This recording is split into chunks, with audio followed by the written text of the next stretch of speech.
Salut, bienvenue dans le premier épisode du défi d'Alf 7 chapeaux. Dans cette série de vidéos, de quiz et de live, je te propose un super objectif en français.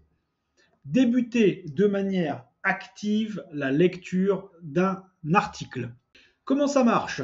Je t'envoie chaque jour ma vidéo chapeau par mail, puis un quiz pour pratiquer un point de français lié au chapeau de l'article. Et tu me rejoins en direct, si tu as le temps, sur YouTube chaque soir. Et on pratiquera ensemble. Donc voici notre premier chapeau. On va le lire ensemble. Pourquoi les espèces ne sont plus monnaie courante? Nouveaux modes de paiement et crise sanitaire ont accéléré la baisse des paiements en espèces ces dernières années en France. Une évolution pas toujours choisie par les consommateurs. Alors, nos trois objectifs en lisant le chapeau. Comprendre le titre, identifier le thème et les mots-clés et peut-être déduire les grandes idées de l'article. C'est ambitieux, non? À partir d'un petit chapeau. Tu vas voir que c'est possible.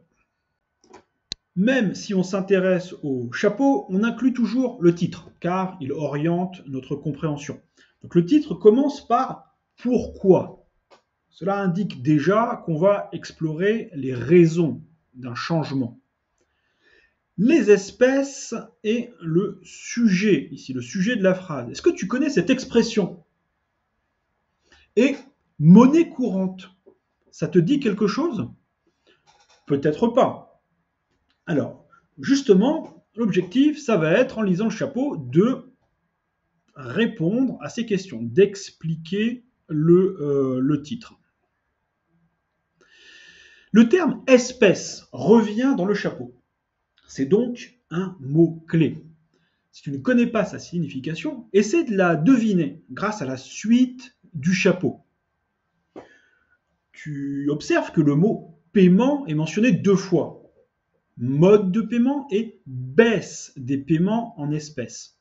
Donc, même si tu ne connais pas le mot espèce, tu peux deviner qu'il s'agit d'un moyen de paiement. Et pendant la crise sanitaire, à ton avis, quel mode de paiement a été le moins utilisé? Pour répondre à cette question, tu peux réfléchir à la réponse en t'appuyant sur un contexte extérieur à l'article, c'est-à-dire la réalité, peut-être dans ton pays ou dans les autres pays que tu connais. Tu as probablement observé qu'on payait plus avec la carte bleue, la carte sans contact, et beaucoup moins avec des billets et des pièces, par peur du virus. Et les billets et les pièces, ce sont justement ce qu'on appelle en français les espèces. Alors attention, utilise bien le pluriel. Les espèces.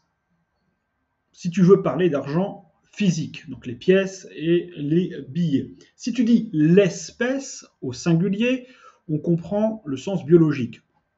Par exemple, l'espèce humaine actuelle a reçu son nom du naturaliste Linné en 1758. Revenons au titre. Après avoir lu le chapeau, l'expression monnaie courante te semble-t-elle plus claire? C'est une expression qui signifie être une chose habituelle, être une pratique courante. Donc on utilise comme ça, c'est monnaie courante. Je te donne un autre exemple. C'est aussi un titre d'article. Entreprise, la corruption reste monnaie courante. Ici, cela veut dire que la corruption, malheureusement, reste une chose fréquente, une chose banale dans le monde de l'entreprise.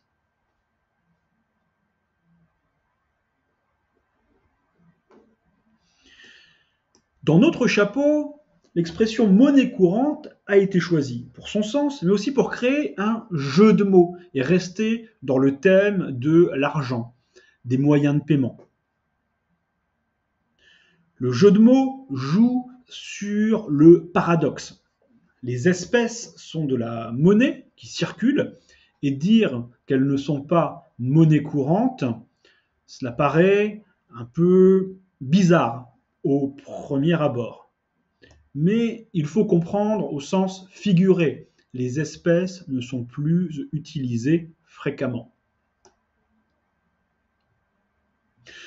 Pour finir, on va essayer de se demander, avant même de lire l'article, à quelle question il va répondre. Encore une fois, le but de cette série, c'est de te rendre actif dès le début de la lecture. Alors, à la lecture du chapeau, le lecteur actif, toi, pourrait se poser les questions suivantes.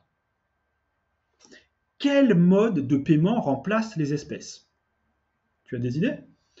Pourquoi la crise sanitaire a-t-elle accéléré la baisse des paiements en liquide? On a déjà des éléments de réponse. Et enfin, peut-être question la plus mystérieuse, pourquoi certains consommateurs ne sont pas satisfaits? Voilà des questions intéressantes.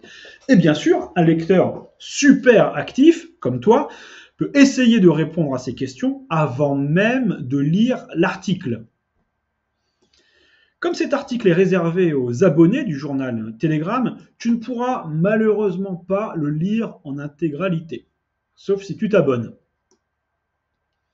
Mais ce n'est pas un souci. Notre objectif dans ce défi n'est pas de lire des articles en entier, mais de se concentrer sur tout ce qu'on peut faire avec un chapeau pour débuter activement la lecture. Je t'envoie un quiz sur le vocabulaire lié au thème, donc les moyens de paiement, et je te dis à ce soir pour les solutions en direct et pour pratiquer autour de ce thème. Donc tu pourras vraiment participer en direct dans la messagerie et je corrigerai ton français et je répondrai. À tout à l'heure en direct.